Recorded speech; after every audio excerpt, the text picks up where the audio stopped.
Let's talk about the best books that I read in 2024. 2024 was for me a year of reading not too many books, and most of the books that I read were really outside of what I typically read. I read a lot of escapist literature, not that many classics. In fact, I don't think I have any classics on this list. And part of it was because I had to do so much reading at work, being a PhD candidate, reading and writing all day, and then when I could finally do some leisurely reading at night, the last thing that I would want to do is read more things that would make me think. So for that reason, I opted for more easy reads this year, and I'm not mad about that. I had a great year of reading, and I don't know, I just enjoyed myself being in all these different worlds. So I'm gonna talk about 10 books. I chose 10 because 10 is a nice round number. I don't know, it's a nice number.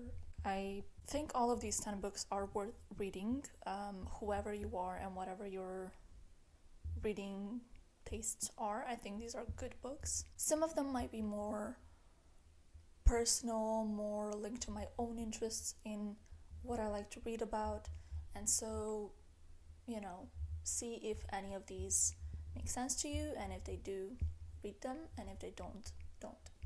Again, most of them are escapist works.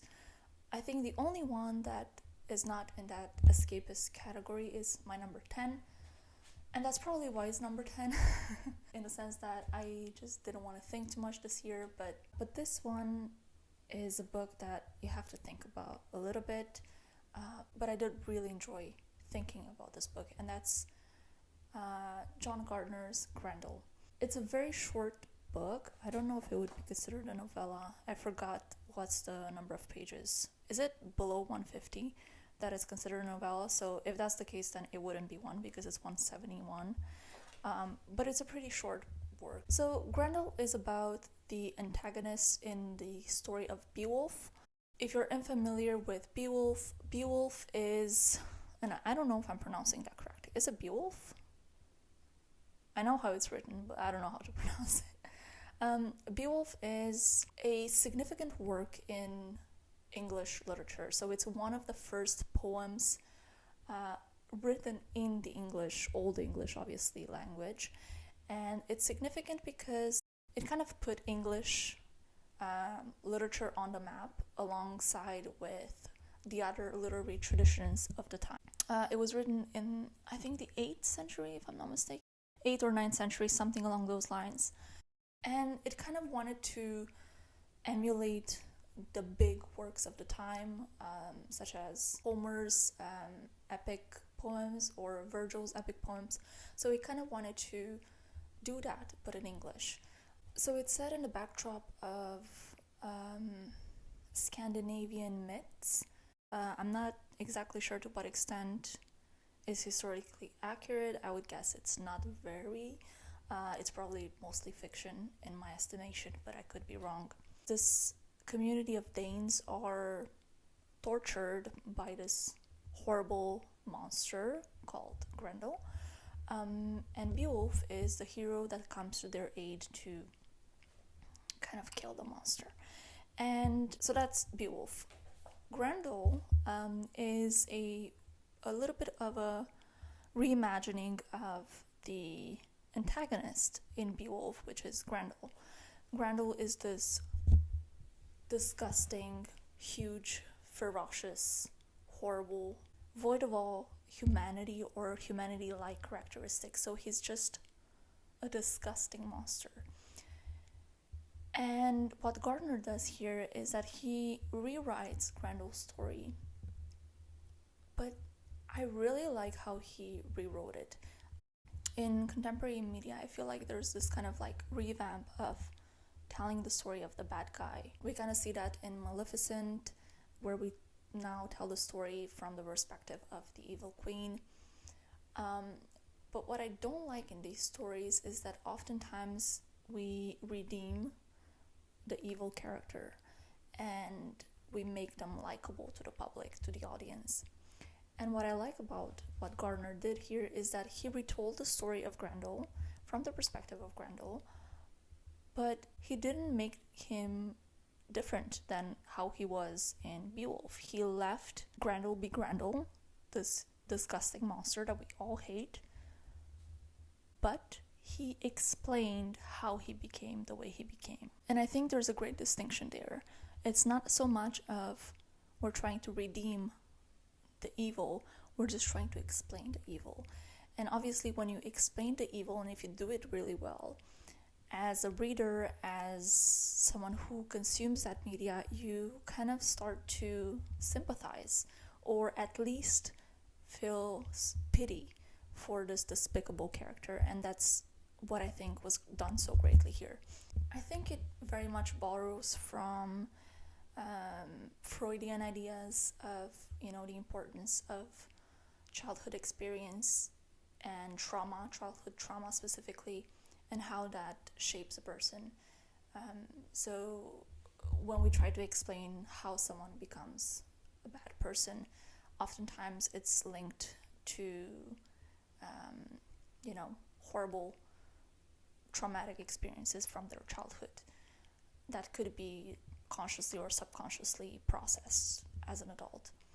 I think there's this quote, I can't remember who said it, not all people who have had trauma become bad people, but all bad people have had trauma in their past. And I think this kind of borrows from those ideas, and we can see Grendel's experience with trauma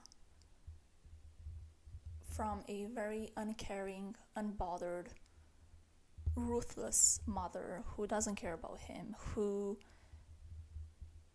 does not come to his help. There's this difficult scene in here where Grendel is captured by humans, and humans don't understand him because he looks ferocious and horrible and huge.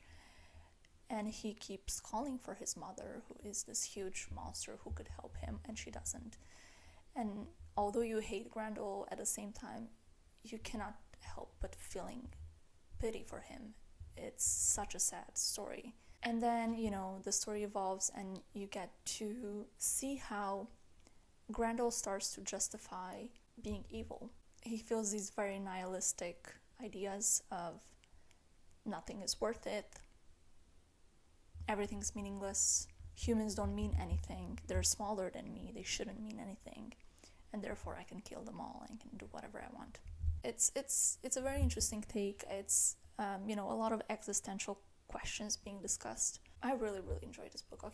Okay, I'm talking too much about this one book, but it's a really good book. I'm thinking, I don't know to what extent not having read Beowulf impacts your reading of this. I have read Beowulf before this a long time ago.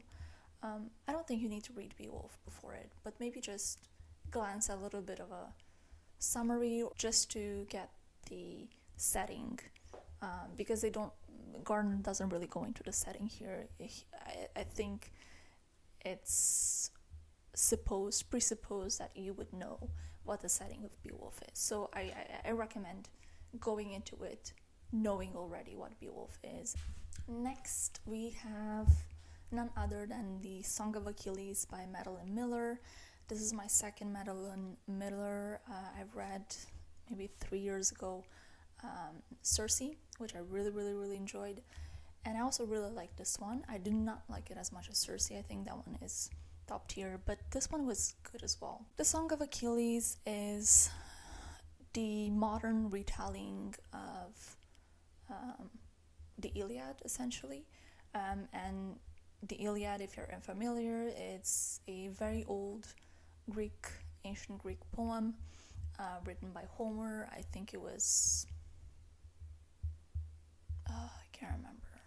Was it 7th century BC or 8th century BC, something along those lines? I don't remember.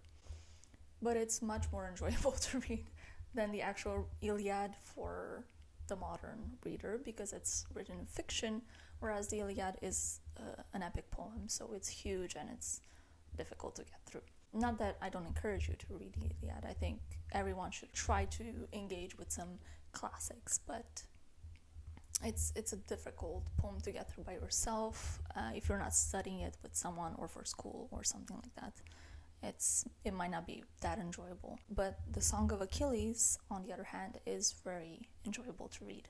Achilles is essentially the war hero of the Greeks, and he's kind of half god. And in the Iliad, there is his best friend Patroclus, who a lot of people are arguing that he could be actually a romantic partner, and how Homer actually intended him, Patroclus, to be his romantic partner and not really just his friend. And there is this controversy in the field of classics whether that was the case or whether people are just reading into it with more modern eyes, as it were. I don't know if this is still a controversy in the field. I mean, it was when I was an undergrad. I remember us talking about it in classics class. I don't know. Is it? Let me know. I don't know if people are still talking about it. Madeline Miller is taking on a stance on this controversy, and she writes the story as if Patroclus and Achilles are indeed romantic partners, and it's kind of the story told from the perspective of Patroclus and not Achilles, which is an interesting take on it because I think it's a very modern take on it as well, but nonetheless very interesting, where we kind of are interested to see the person behind the big hero, the person who has to suffer for the big hero to be put forward, the person who has to wait for the big hero and not knowing when he's gonna die or what's gonna happen, or if he's gonna get killed in battle. The person always living in the shadow, but also being in some ways the savior of the hero himself. It's a love story, basically. It's a love story. But what I really enjoyed about it is Madeline Miller's writing style. I think she's really, really good at writing something that is ancient, right? It's an ancient story about an ancient setting, and keeping the vibes of it ancient, like ancient Greek, but with modern writing. I think those two things are almost like in my head. They don't go together, but she makes them go together, and it's just brilliant. I think she's so talented. If she comes out with another novel, I will eat it up. Okay, we're down to number 8. Number 8 is, oh my god, I've yapped for 21 minutes. We gotta wrap it up. We gotta go faster because I'm not sitting here all night. Next book is The Silent Patient by Alex Michaelides, I think it is. I read this one on Kindle, so I don't have the physical copy of it. But essentially, it's a thriller / psychological story of a woman who mysteriously murders her husband, who seemingly she was in love with. And then she stops talking. And so because she stops talking, instead of being sent to jail, she's sent to an asylum, a psychiatric asylum. And she's being treated there, but over the years they just can't get her to speak, can't get her to make any progress. And so they kind of just stop trying until one day a new psychiatrist comes to the asylum. He decides to take her on. He feels that there's something about her and he can do something about it, and he is kind of making it his life mission to help her. It's a very interesting book. I was not enamored with the writing style. It was nothing out of the ordinary that made me in love with it. But I did enjoy the plot of the story. I thought the plot was really interesting, and obviously there's a big twist at the end. I did not see the twist coming. I never see any twists coming. I'm just too dumb for that. It's a thriller, so you're sitting there and just flipping the pages until you can figure out what it is. I enjoyed it probably a lot because I enjoy psychology in general. I thought it was well done. I thought that it, again, went back to Freudian ideas of childhood trauma and how that impacts you as an adult. I thought it was a bit unhinged towards the end, but I guess that's what a thriller is. It's just a really good book. It's like one of those books that you can just read if you are bored and have a whole weekend of nothing to do. Like, you'll just finish this in a couple of hours and it's gonna be a good time. Okay, the next one, I'm gonna have to look at some of my notes because my memory does not serve me. I'm really bad at remembering book synopses. Like, I don't remember. I remembered what I feel about the book and what I like or dislike about a book, but I cannot for the life of me remember what happened in the book, which is weird. But the next book is The Golden Compass by Philip Pullman. The Golden Compass is the first book in his Dark Materials series, and it's a middle grade, which is very surprising because I usually do not gravitate towards middle grades. I kind of always crave that like childlike wonder, childlike story, kind of fairy tale. I love that, but then when I read them, I get bored very quickly because it's very simplistic. This book surprisingly wasn't, or it was maybe simplistic, but it just had enough to keep me entertained and to keep me going.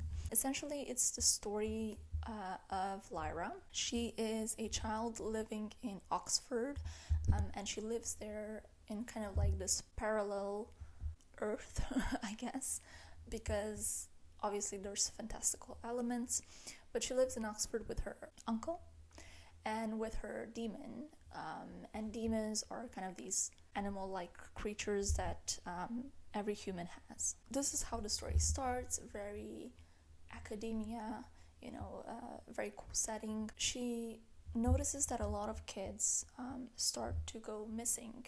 She knows there's this society called the Gobblers who kidnap kids, and she wants to figure out what is going on with them. That's kind of the basic premise of the story. She goes on an adventure to the research station of the Gobblers to find out what is happening with the kids. Along the way, she meets fantastical bears. She meets this beautiful socialite woman called Mrs. I don't remember. A Mrs. something. She's called something, but I don't remember what that is. And it's just a beautiful child adventure story.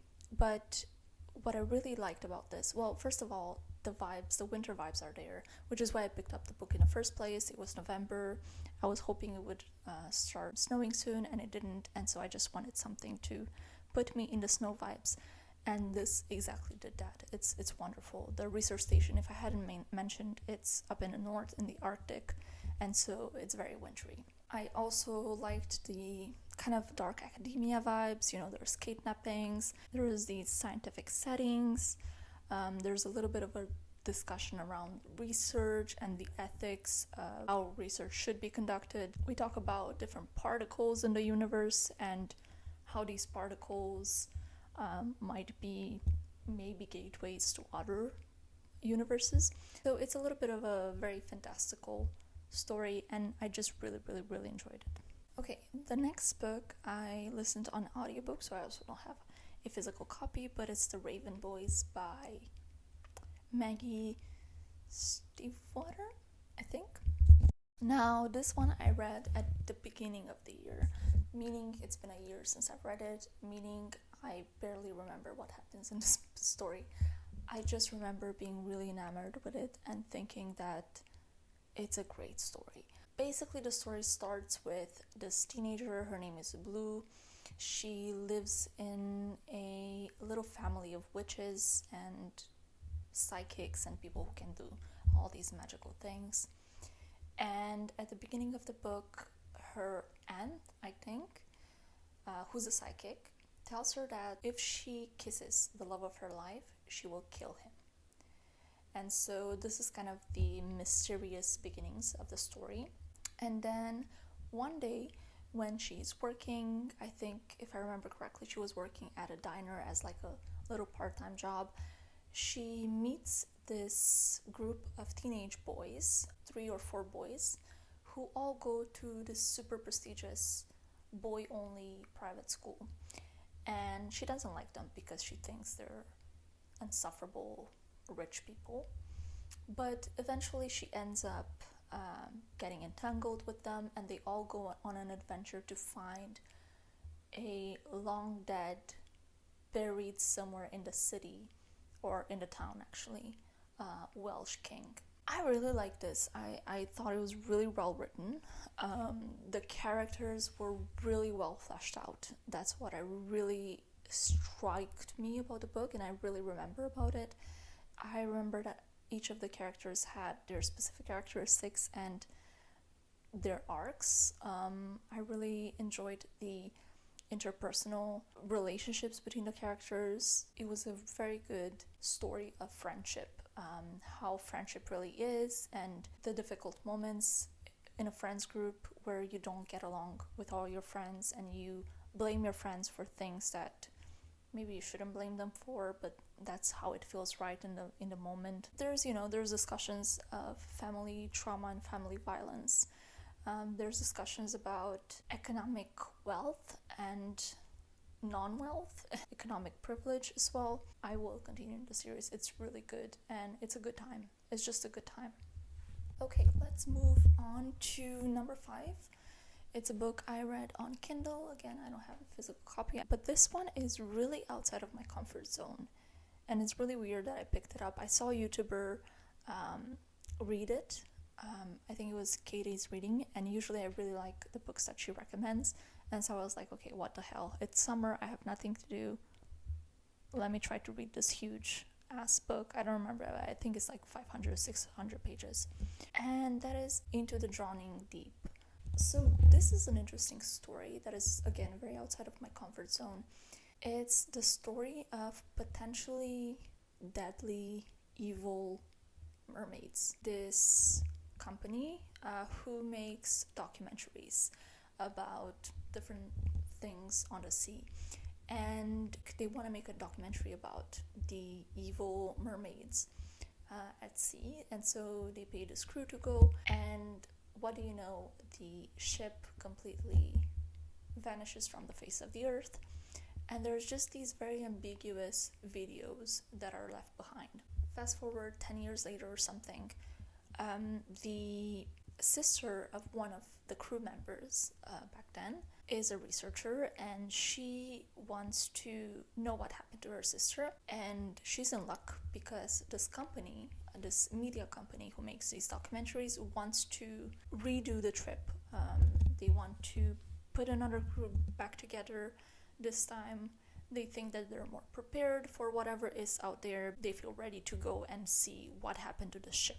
It's obviously a horror book, but it's not horror like in the real sense of the word. I don't think it's that gruesome. I think this would be considered very mild horror.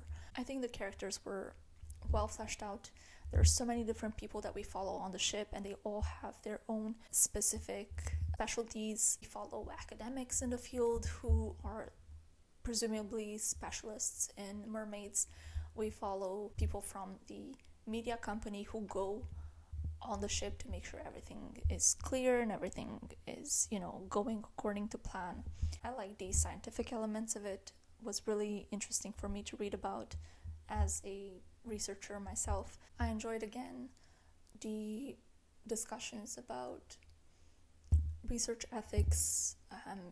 Is it ethical to send a group of people out to sea when we don't know what's there? But what they might find out there could be astronomical, and could just entirely change our whole perspective on the creatures of the sea. There's also discussions about animal well-being, ecology, if that's something that interests you. I thought it was well handled and well done in this book, and it was interesting to read about. Very good book. Thumbs up. Very good. This is my number 4 on the list, and what do you know? It's a romance. A lot of people call this a romance. It's Immortality by Dina Schwartz. I do not think it's a romance. I think the romance part of the book, both this and the first one in the duology, which is called Anatomy, I think. Yeah, Anatomy, a Love Story. Both of these books, so this being the second one in the duology, are historical fiction, but not really, because it's more like fantastical. especially in the second book, we get into the fantasy aspect of it. And then the romance is a subplot, in my opinion. So it's difficult for me to give the synopsis of this book because I would be spoiling basically the first book, so I'm not going to do that. I'm just going to tell you generally what these two books are about.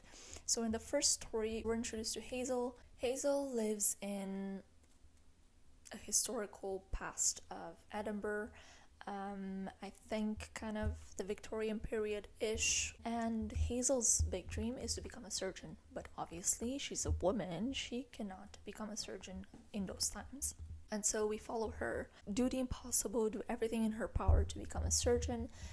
She strikes a deal with big head of surgery in Edinburgh. And she tells him that if she's able to pass the examination without actually taking his courses, then he would allow her to become a surgeon. And so she goes through all of these turmoils. She has to steal bodies from the graveyard because she doesn't have other bodies to practice on, so she has to practice on something. And she steals bodies from the graveyard with this little man who she falls in love with. So it's a very beautiful setting, historical, autumnal Edinburgh, dark academia vibes for sure.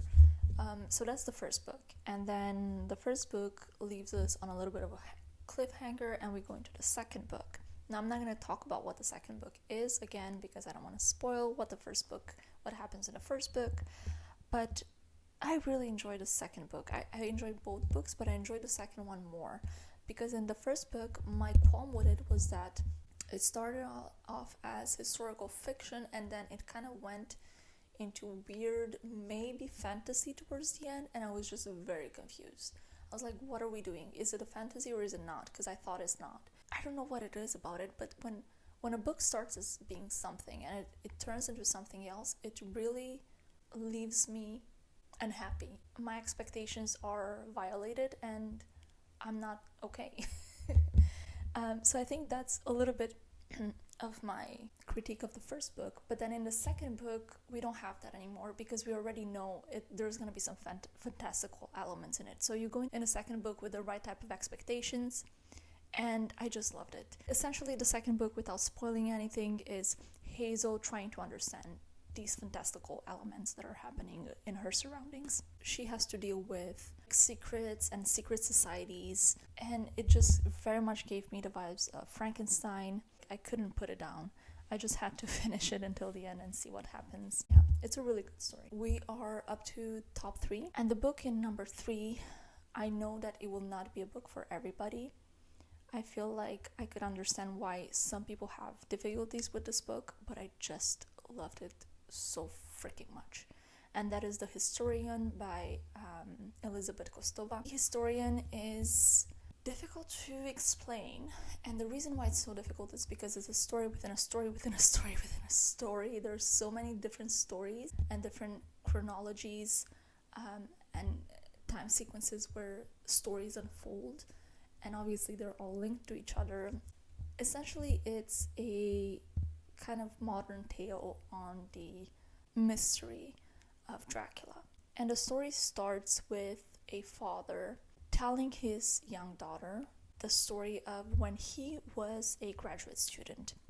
Essentially, what happened when he was a graduate student is that he and his supervisor found this kind of very mysterious book, and his supervisor looked very mysterious about it. He looked very scared almost about the book, and they have a little conversation about the book.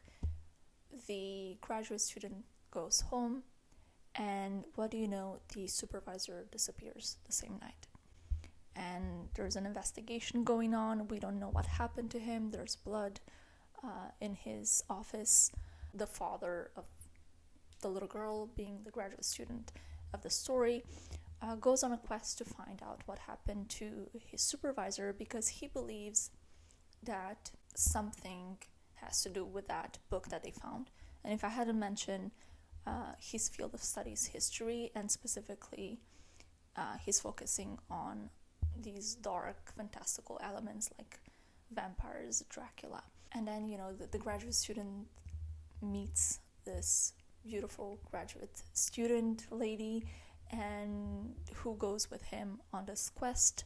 I won't say exactly who she is because that's a bit of a spoiler, but they go on a quest together, and they meet different people in all of these different cities that they travel to, and these people tell them more stories, so it's like stories within story within story. So it's this huge adventure that spans across a lot of time, and a lot of cities in Europe. We go from England to Istanbul, to Romania, to Budapest in Hungary, Prague.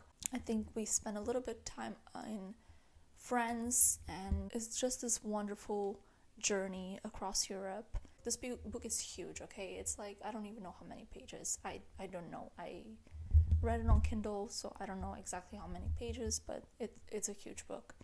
And I didn't feel once bored reading it. It's pretty crazy because a lot of the book is very slow burn. I think it's very, very well described. I love Kostova's ability to describe so much the ambience of each of the cities. Highly recommend reading this in the fall time. I think it's the perfect book for fall, like perfect book for fall. What I didn't like as much was the ending. I thought that for such a long book, where we had this huge adventure that spanned across so many places and decades of like research, and after this huge story, the ending I felt was very rushed, and I felt almost that the writer, she just took such a pleasure writing the whole novel, like explaining the different settings and explaining the histories of these characters, and then she kind of just did a very quick mumbo jumbo. Like I feel like the ending was not really fleshed out. I felt like the whole book was grand, it's like this grand adventure, and then the ending was just kind of small in comparison to the rest of the book. Overall, very good story. Even if the ending was a little bit of a letdown, I still loved the story. Book number 2 on my list, The Final Empire by Brandon Sanderson. This year is the first year that I got into Brandon Sanderson. So this is the Mistborn series. This is the first book. I've also read the second book and I've loved it equally, but I didn't want to put on this list 2 books from the same series, just because usually when I read the first book in a series, I just love all of the books. It's very difficult for me to, once I fall in love with the characters and the setting and the story, it's difficult for me to not like the second book, even if it's not very good. I was really intrigued with Brandon Sanderson because everybody talks about him on YouTube. We're set in a historical, fantastical world that seems to be a little bit more ancient than ours in regards to our technological advances of this day. The story follows this group of kind of underground thieves that are taking it upon themselves to rebel against the Final Empire. And the reason why it's called the Final Empire, it's because there's been this tyrannical ruler called the Lord Ruler, who has been in power for over 1,000 years, and nobody can remove his power. He's ultra powerful, he's godlike in some sense. Nobody can get close to him. It's like he's just God for this empire. The society is kind of separated between the aristocracy, who lives relatively well, although they all live within the limits of what this ruler wants from them, obviously, because he's the one calling the shots. But then there's the majority of the society, called Ska, who are basically slaves, unpaid, badly treated. So the story follows a number of people from this underground society that tries to rebel against the Final Empire. And the main character of the story is a girl called Finn. She recently discovered that she has a lot of powers, fantastical powers.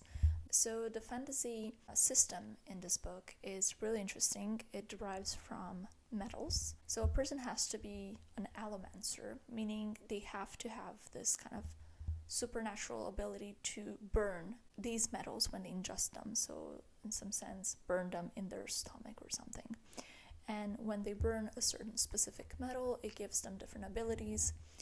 For example, burning one specific type of metal gives you the ability to meddle with someone's emotions, or another type of metal might give you the ability to be stronger in all sense of the word. I thought that's a very unique system, because usually in books, I find any fantasy books, most of them, it's kind of a presupposed magic system where I say this and this happens and I can do whatever I want, and we don't even know what are the limits of this system. Can you do everything, or can you, like, is there things you cannot do, or we don't really know the science, if you will, behind magic systems in most fantasy books, I find. And what I really liked about this is that Brandon Sanderson is like, no, there's a whole logic behind the system, and there's limits to it, and you cannot just do everything. You will die. Like, one of the rules of this system is that you cannot, or you should not, go to sleep having ingested all of these metals, because you might die. It might burn away in your stomach. This whole series as a whole is really interesting as well, because it discusses really difficult subjects of politics and history. It discusses the nature of oppression. It discusses what oppression is and what leadership should look like. And what I like about it is that Brandon Sanderson doesn't really take a side, in as much as I can't really tell as the reader what his real opinion on these things are, but they are being discussed and fully fleshed out in the books. Is being a good natured person enough to be a ruler? Is it always bad to have a tyrant as a ruler? Is it sometimes necessary to have someone who's a little bit more ruthless as a ruler? What happens in societies in which the people are given too much freedom?